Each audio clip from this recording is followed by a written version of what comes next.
কাম ইমানেই কম হ'ব লাগে যে এক্সেক্টলি 10টাত অফিচত আহিব লাগে 5টাত ঘৰত গুচি যাব লাগে। আমাৰতো ডাঙৰ দায়িত্ব নহয় যে চৰকাৰী কৰ্মচাৰী ল'ৰা ছোৱালীবিলাক ইঞ্জিনিয়াৰ হওক, ডক্টৰ হওক, সাইন্টিষ্ট হওক, বাপেক মাকৰ মৰম নাপালেতো কেতিয়াও হ'ব নোৱাৰে।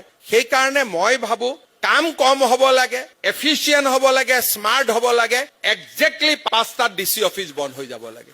কিন্তু কাগজ থৈ পেলাই বন্ধ হ'ব নালাগে, টেবুলখন সাফ কৰি বন্ধ হ'ব লাগে। টেবুলখনত বোলে মেলি থলো, কামটো ৰখি গ'ল, সেইটো নহয়। সব কাম শেষ কৰি 5টা বজাত ঘৰত যাব লাগে, 6টা বজাত ঘৰ গৈ পাব লাগে, 6:30টাৰ পৰা দেউতাক হৈ যাব লাগে। ল'ৰা ছোৱালীৰ পঢ়া, কি টেষ্ট দিছে, কি দিয়া নাই, এইবিলাক ঘূৰি ফুৰি থাকিতো লাভ নাই। কাৰণ ঘৰৰ বাহিৰত যিমান থাকে দেউতাক আৰু ল'ৰা ছোৱালীৰ সম্পৰ্কবিলাক, দূৰত্ববিলাক বাঢ়ি বাঢ়ি গৈ থাকে।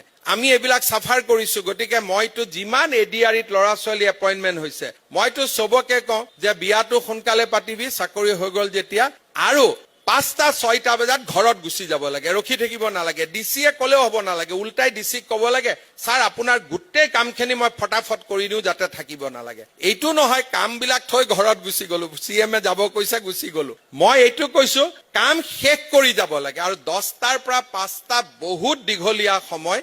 আমি যদি ভাল কৰি কাম কৰো, একো ফাইলেই পৰি নাথাকে। কাৰণ আমাৰ চৰকাৰত ইমান ডাঙৰ কামেই নাই। ইমান কি কামটো আছে, ইমান কিবা কাম থাকিলেতো মই কম। এতিয়া শিৱসাগৰত ফ্লাড হৈছে, ডেফিনেটলি তাত ৰাতি থাকিব লাগিব।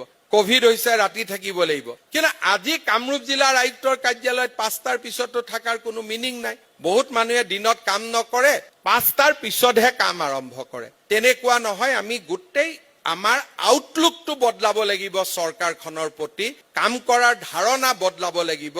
আৰু যোগ্য কৰ্মচাৰী, যোগ্য পিতৃ মাতৃ, যোগ্য সমাজ আমি সকলো নিৰ্মাণ কৰিব লাগিব। সৰু সৰু পদক্ষেপেৰে এনেকুৱা নতুন নতুন কামবোৰ হয়। বহুত মানুহে কয় ছাৰ ৰাতি 9টালৈকে অফিচ কৰিব লাগে। মইতো বেয়া পাওঁ 9টালৈকে অফিচ কৰিলে। কিয়? ল'ৰা ছোৱালীক সময় দিব লাগিব নহয়। যদি দেউতাক মাকে ল'ৰা ছোৱালীক সময় নিদিয়ে, ল'ৰা ছোৱালীটো বেয়া হ'ব, বদনামখন চৰকাৰৰ হ'ব, পাপ চৰকাৰৰ হ'ব।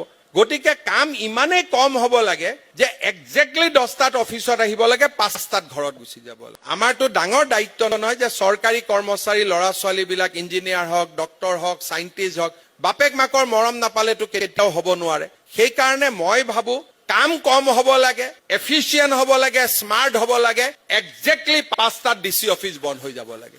কিন্তু কাগজ থৈ পেলাই বন্ধ হ'ব নালাগে, টেবুলখন সাফ কৰি বন্ধ হ'ব লাগে। টেবুলখনত বোলে মেলি থলো, কামটো ৰখি গ'ল, সেইটো নহয়। সব কাম শেষ কৰি 5টা বজাত ঘৰত যাব লাগে, 6টা বজাত ঘৰ গৈ পাব লাগে, 6:30টাৰ পৰা দেউতাক হৈ যাব লাগে। ল'ৰা ছোৱালীৰ পঢ়া, কি টেষ্ট দিছে, কি দিয়া নাই, এইবিলাক ঘূৰি ফুৰি থাকিতো লাভ নাই।